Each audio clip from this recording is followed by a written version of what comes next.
नमस्कार। Mood online classes में आपका हार्दिक अभिनंदन है। आज अपन कक्षा 8 विषय सामाजिक ज्ञान अध्याय अपना सेकंड है, राजस्थान का सामान्य परिचय। इसके बारे में अपन अध्ययन करेंगे। इससे पहले अपन राजस्थान की जो स्थिति है विश्व के मानचित्र में उसका अपन अध्ययन करेंगे। तो पहले विश्व के मानचित्र को देखते हैं अपन।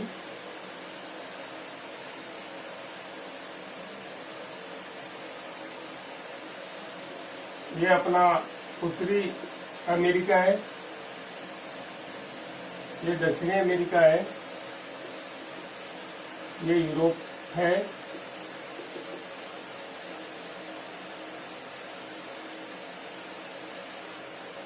ये एशिया महाद्वीप है, ये अफ्रीका महाद्वीप है, ये ऑस्ट्रेलिया और ये अंटार्कटिका महाद्वीप है। ये अपने 7 महाद्वीप हैं।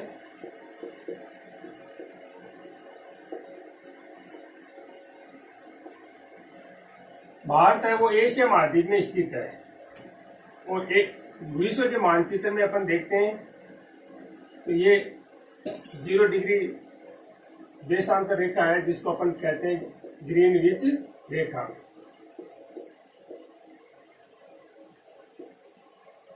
ग्रीनविच रेखा और ये है भूमध्य रेखा।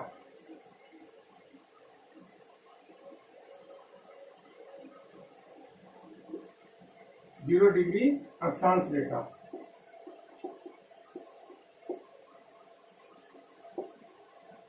या इसको अपन भूमध्य रेखा भी कहते हैं, या विषुवत रेखा। अब अपन देखते हैं कि जो अक्षांश रेखा 0 डिग्री अक्षांश रेखा है या भूमध्य रेखा, वो विश्व के को 2 गोलार्धों में बांटते हैं, उत्तरी और दक्षिणी गोलार्ध। ऐसे जो ग्रीनविच रेखा है वो विश्व को 2 भागों में बांटती है। इधर वाला पूर्वी गोलार्ध है और इधर वाला पश्चिमी गोलार्ध है। अब अपन देख सकते हैं कि भारत की जो स्थिति है वो उत्तरी इसे भूमध्य रेखा से उत्तर में और ग्रीनविच रेखा से किधर है, पूर्व में। तो भारत की जो स्थिति है वो है उत्तरी पूर्वी गोलार्ध। यानी भारत किस गोलार्ध में स्थित है? उत्तरी पूर्वी गोलार्ध में, यानी भूमध्य रेखा से उत्तर में और ग्रीनविच रेखा से पूर्व में है। तो भारत की स्थिति है वो उत्तरी पूर्वी गोलार्ध में है। अब इसकी जो भारत की स्थिति है अक्षांशीय देशांतरीय विस्तार है अपना, ये भारत है और राजस्थान अपना यहाँ स्थित है। तो राजस्थान भी होगा तो वो भी उत्तरी पूर्वी गोलार्ध में होगा, क्योंकि वो भी भारत में ही स्थित है। अब अपन इसकी अक्षांशीय देशांतरीय विस्तार देखेंगे तो अपन जानेंगे कि इसके जो अक्षांशीय विस्तार है वो उत्तरी अक्षांशों में है। तो अपन भारत की स्थिति देखते हैं तो यहाँ जो भारत की सीमा को टच करती हुई जो रेखा निकलती है वो है 68 डिग्री 7 मिनट। इधर सब पूर्वी है तो पूर्वी देशांतर। फिर 68 से 69, 70, 73 यहां तक आगे अपन बढ़ेंगे तो यहाँ कौन सी आ जाएगी 95 डिग्री 97 डिग्री 25 मिनट। ये भी कौन सी होगी, पूर्वी देशांतर होगी। ऐसे ही अपन अक्षांशीय विस्तार देखेंगे भारत का तो ये आएगी 8 डिग्री 4 मिनट उत्तरी अक्षांश। और यहाँ से 8 से 9, 10 आगे बढ़ेंगे तो ऊपर तक पहुंचेंगे तब कौन सी आ जाएगी 37 डिग्री 6 मिनट उत्तरी अक्षांश। ये थी भारत की विश्व के मानचित्र में अक्षांश और देशांतरीय विस्तार और स्थिति। तो भारत है वो कौन सी गोलार्ध में स्थित है? विश्व के उत्तरी पूर्वी गोलार्ध में स्थित है। इस अक्षांश और देशांतर के बारे में और विश्व के मानचित्र ग्लोब के बारे में अपन ने पहले वीडियो बना दिया। उस वीडियो में इसके बारे में विस्तार से बताया गया है। तो आप इसके बारे में और अध्ययन करना चाहते हैं अक्षांश और देशांतर के बारे में तो अपना पीछे का जो वीडियो है उसको देखकर आप अच्छी तरीके से इनके बारे में जानकारी प्राप्त कर सकते हैं। अब अपन देखते हैं कि भारत की जो मानचित्र की स्थिति है उसको, ये तो थी विश्व में भारत के मानचित्र की स्थिति, यानी भारत है वो उत्तरी पूर्वी गोलार्ध में स्थित है।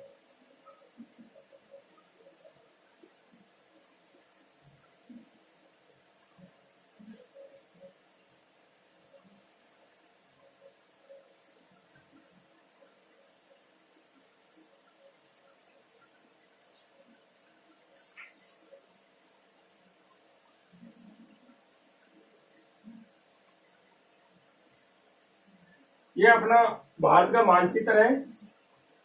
भारत किस गोलार्ध में? उत्तरी पूर्वी गोलार्ध में। तो भारत का जो अक्षांशीय विस्तार है, ये नीचे नीचे अक्षांशीय विस्तार है, ये है 8 डिग्री 4 मिनट उत्तरी अक्षांश,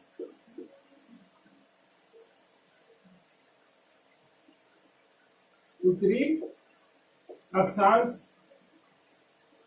से ऊपर बढ़ेंगे अपन 9-10, तो यहाँ जो उत्तरी सीमा है, अपना उत्तरी हिस्सा है, वो है 37 डिग्री 6 मिनट उत्तरी अक्षांश।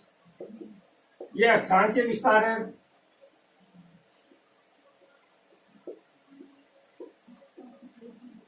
अक्षांशीय विस्तार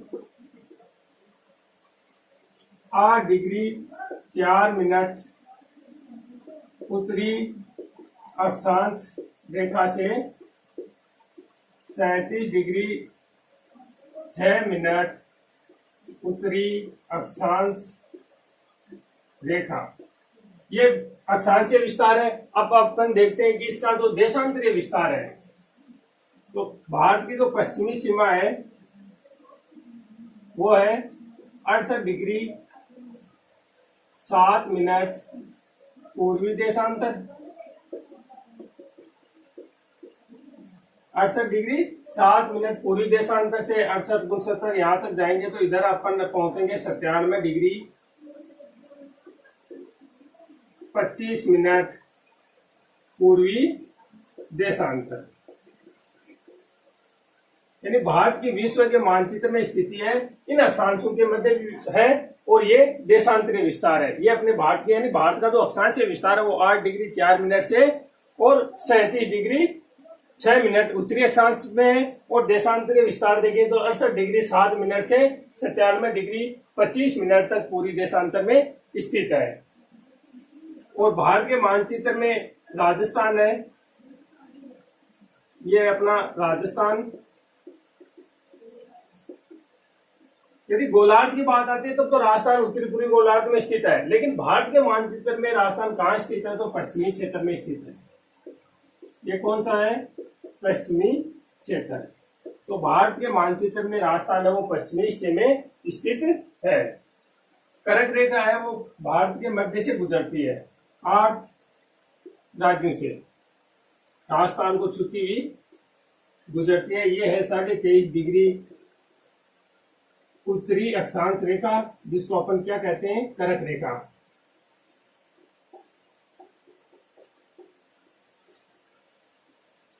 ऐसे अपन इसकी देखते हैं, ये तो मुख्य भूमि थी 8 डिग्री 4 मिनट।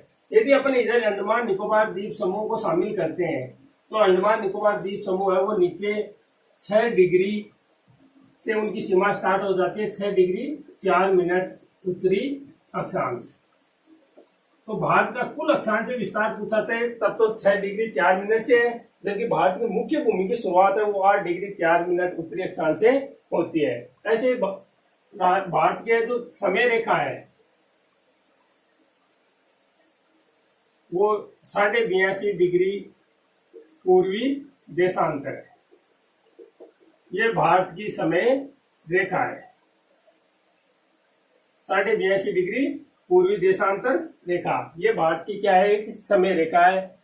स्थानीय समय और प्रमाणित समय ये दोनों अलग अलग होते हैं, तो ये प्रमाणित रेखा है 82.5 डिग्री पूर्वी देशांतर। इससे पूरे भारत का समय की गणना होती है और पूरे भारत में एक समय रहता है। अब बात करते हैं भारत की उत्तर से दक्षिण की लंबाई। उत्तर से दक्षिण की लंबाई है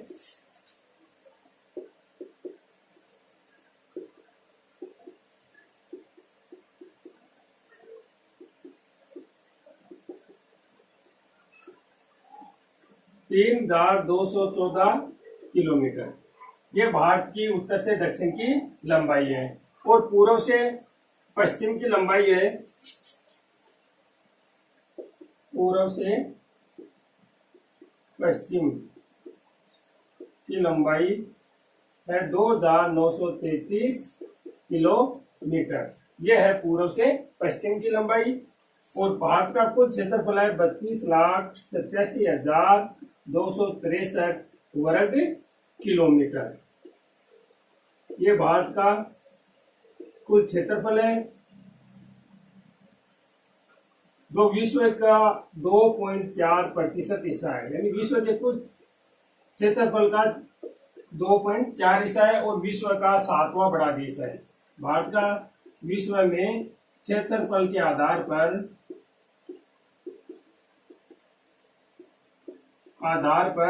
7वां स्थान है। तो अपन ने देखा कि भारत का जो अक्षांशीय विस्तार है, देशांतरीय विस्तार है, उसको देखा। उत्तर से दक्षिण की लंबाई है 3,214 किलोमीटर है। पूर्व से पश्चिम की लंबाई है वो 2,933 किलोमीटर है। कुल क्षेत्रफल है वो 32,87,263 वर्ग किलोमीटर, जो विश्व के कुल क्षेत्रफल का 2.4% है। विश्व में भारत का क्षेत्रफल के आधार पर 7वां बड़ा देश है। फिर अपन बात करते हैं राजस्थान की, भारत की जनसंख्या। तो भारत की जनसंख्या 121 करोड़ यह जनसंख्या है, और जनसंख्या में भारत का विश्व में दूसरा स्थान है। ये थी भारत के बारे में सामान्य जानकारी। भारत की जो समय रेखा है वो 82.5 पूरी देशांतर रेखा है। अब अपन देखते हैं राजस्थान की। तो राजस्थान भारत के पश्चिमी हिस्से में स्थित है।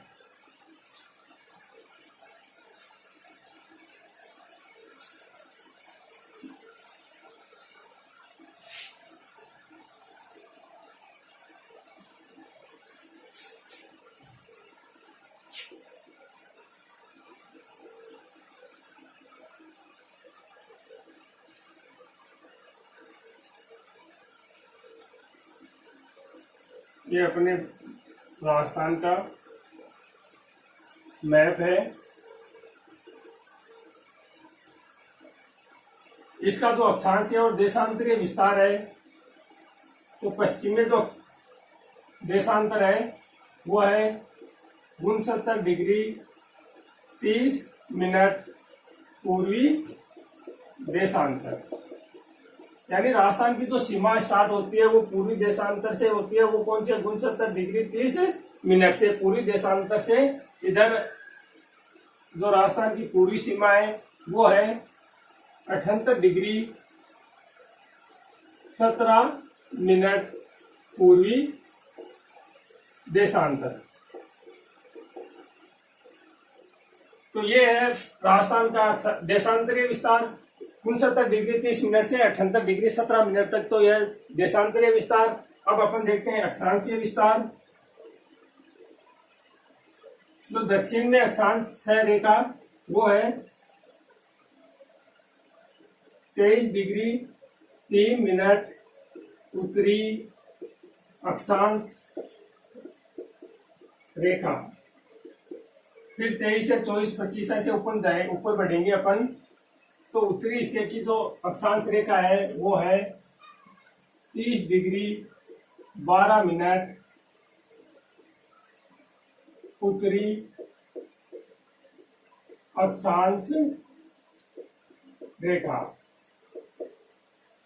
यानी अपन ने देखा अक्षांशीय विस्तार है वो 23 डिग्री 3 मिनट उत्तरी अक्षांश से लेकर 30 डिग्री 12 मिनट उत्तरी अक्षांश के मध्य राजस्थान स्थित है। इधर देशांतरीय विस्तार देखा 68 डिग्री 30 मिनट से 78 डिग्री 17 मिनट पूरी देशांतर के मध्य राजस्थान स्थित है।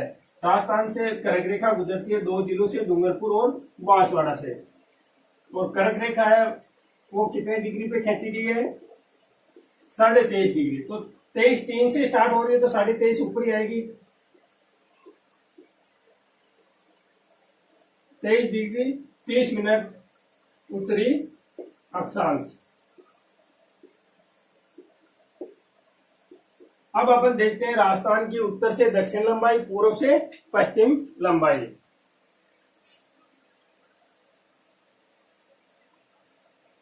उत्तर से दक्षिण की लंबाई है वो है 826 किलोमीटर। इधर पूर्व से पश्चिम राजस्थान की लंबाई है वो 869 किलोमीटर। राजस्थान का कुल क्षेत्रफल है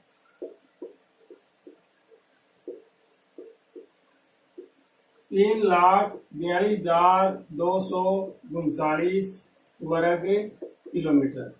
ये राजस्थान का क्षेत्रफल है और भारत के क्षेत्रफल का कितना प्रतिशत है? 10.41%। यानी भारत के जो क्षेत्रफल है उसमें से इसका स्थान है 10.41 और क्षेत्रफल के आधार पर राजस्थान भारत में क्या है? प्रथम है। यानी भारत का सबसे बड़ा राज्य कौन सा है? राजस्थान है। फिर अपन बात करते हैं राजस्थान की जनसंख्या। जनसंख्या है 6.86 करोड़, जो लगभग 5.67% है। यानी भारत की कुल जनसंख्या का प्रतिशत है 5.67 है और जनसंख्या कितनी है? 6.86 करोड़ जनसंख्या। ये राजस्थान की जनसंख्या है। राजस्थान की उत्तर से दक्षिण की लंबाई 826 किलोमीटर है, पूर्व से पश्चिम में वो 869 किलोमीटर है। ये अपना था राजस्थान का एक सामान्य परिचय।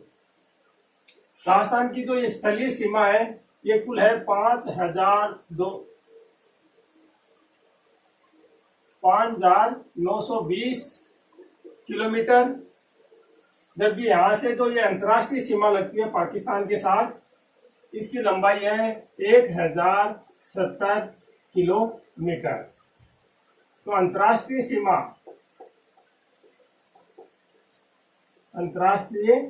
सीमा है 1,070 किलोमीटर और कुल राजस्थान की सीमा है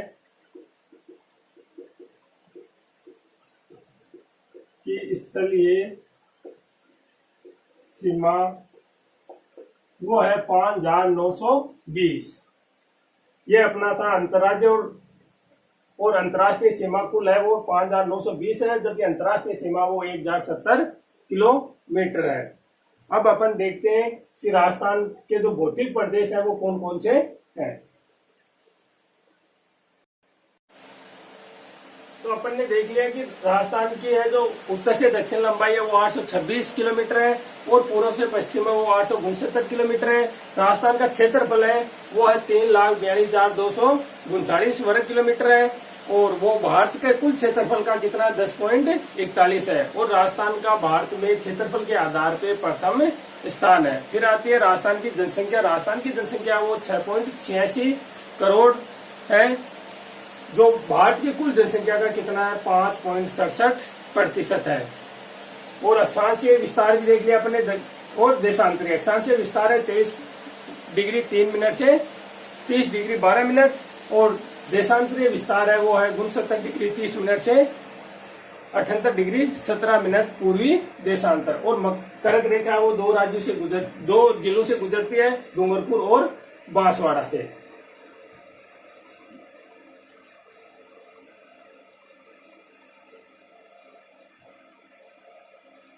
अब राजस्थान के अपन देखते हैं भौतिक प्रदेश।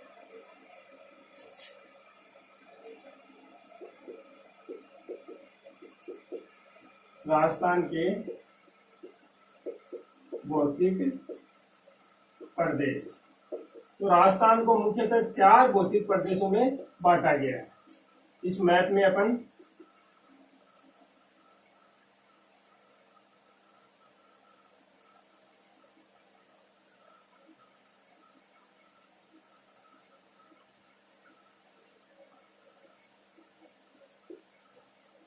मैप में देखेंगे कि जो भौतिक प्रदेश हैं उनके बारे में अपन 4 कौन कौन से हैं। पहला अपना है थार का मरुस्थल।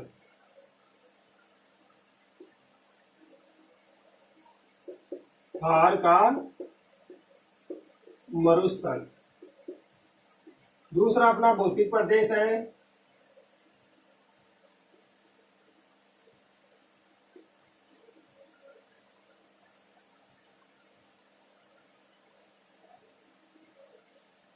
अरावली पर्वतमाला।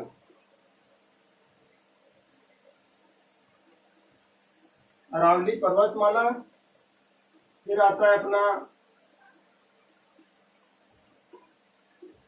पूर्वी मैदान और फिर आता है अपना दक्षिणी पूर्वी पठार, जिसको अपन हाड़ौती का पठार कहते हैं।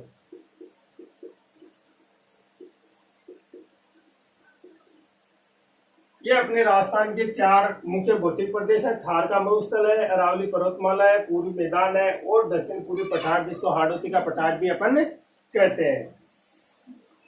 थार का मरुस्थल है, ये सबसे बड़ा भौतिक प्रदेश है। ये लगभग 61% भूभाग और 40% जनसंख्या निवास करती है इसमें। फिर अपन देखते हैं अरावली पर्वतमाला, ये लगभग 9% भूभाग और 10% इसमें जनसंख्या निवास करती है। फिर अपन पूर्वी मैदान की बात करते हैं, इसके अंदर 23% भूभाग है और 39% जनसंख्या निवास करती है। फिर अपना हाड़ौती का पठार आता है, ये 7% भूभाग है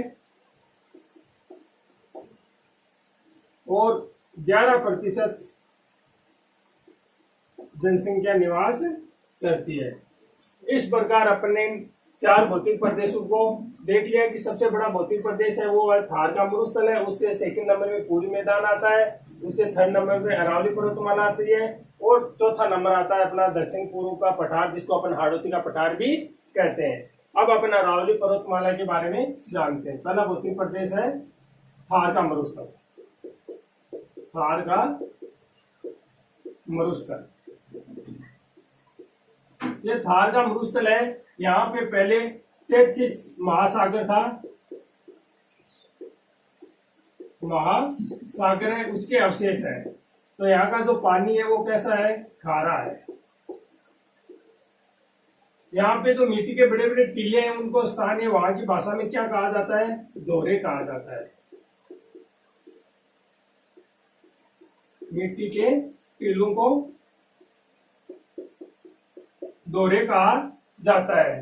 दूसरा है कि यहाँ पे वनस्पति है वो मरुस्थलीय वनस्पति पाई जाती है, जिसमें खेजड़ी है, रोइडा है, केर है, बबूल है, खीप है, ये फोग है, ये मरुस्थलीय वनस्पति पाई जाती है, जिनके पत्ते छोटे होते हैं और तना है वो मोटा होता है, उसमें छाल होती है जिससे वाष्पोत्सर्जन कम होती है, जड़ें अधिक गहरी होती है इनकी, पतझड़ी वनस्पति पाई जाती है। और यहाँ पे अब इंदिरा गांधी नहर आने के कारण, इंदिरा गांधी नहर परियोजना, ये आने के कारण यहाँ पे पेयजल की समस्या है वो भी समाप्त हो गई और यहाँ पे सिंचाई भी होने लग गई। यहाँ से सतलज नदी से निकालकर इंदिरा गांधी नहर है वो बाड़मेर तक आई है। तो ये क्षेत्र है पूरा मरुस्थलीय क्षेत्र है, ये अब उपजाऊ और खाद्यान्न उत्पादन में अग्रणी होता जा रहा है। दूसरा है कि जो थार का मरुस्थल है यहाँ पे खनिज पदार्थ भी खूब निकलते हैं, जैसे पेट्रोलियम है, प्राकृतिक गैस है, इनके भी भंडार खूब है। तो ये हमारे लिए समर्थ है। विश्व का एक ऐसा मरुस्थल है जहाँ पे सर्वाधिक जैव विविधता पाई जाती है, वो है थार का मरुस्थल है। ये था अपने थार के मरुस्थल के बारे में। यहाँ पे एक प्रमुख नदी है लूणी नदी, जो मौसमी नदी है और कच्छ के रण में जाके गिरती है।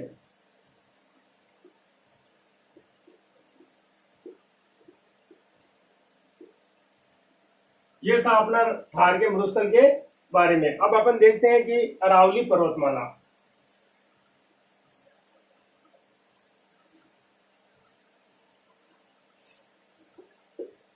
अरावली पर्वतमाला ये राजस्थान के मध्य में स्थित है। इसकी कुल लंबाई है अरावली पर्वतमाला की 692 किलोमीटर और इसकी राजस्थान में लंबाई है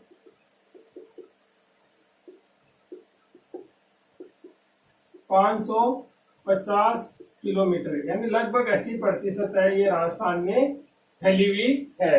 ये अरावली पर्वतमाला है, इधर उत्तर में सक्रिय है और दक्षिण में इसका विस्तार है वो अधिक है और इसकी ऊंचाई भी दक्षिण में अधिक है, उत्तर में इसकी ऊंचाई कम है।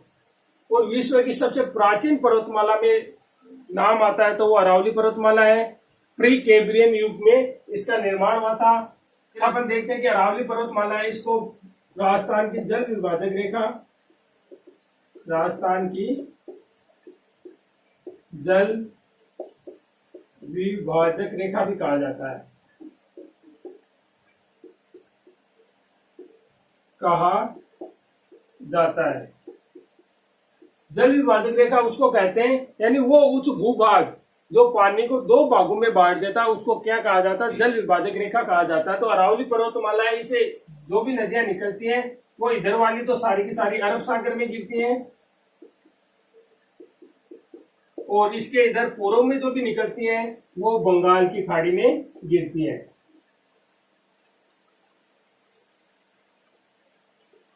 इसलिए अरावली पर्वतमाला को राजस्थान की जल विभाजक रेखा कहा जाता है। यानी ये जल को दो भागों में विभाजित कर देती है। इसके दो पश्चिम में निकलते हैं वो सारी अरब सागर में गिरती हैं, और पूर्व में जो निकलते हैं वो कहाँ गिरती है, बंगाल की खाड़ी में गिरती है।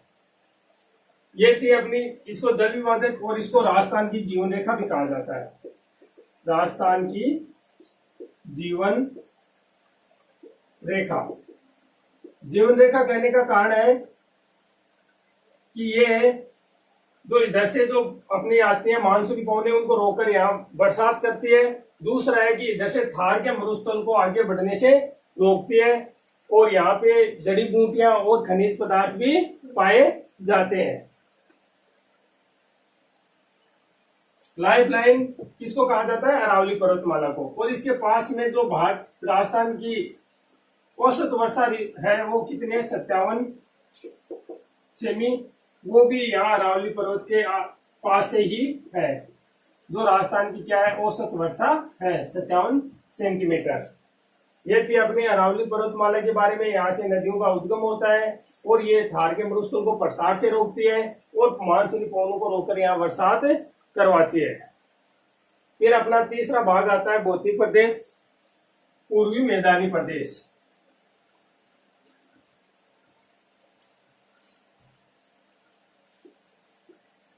पूर्वी मैदानी प्रदेश, ये है राजस्थान का सबसे उपजाऊ मैदान है।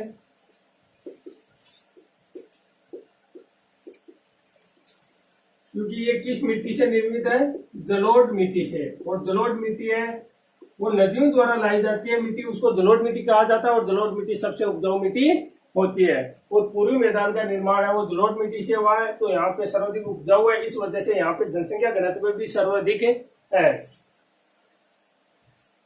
फिर आता है अपना दक्षिण पूर्वी पठार।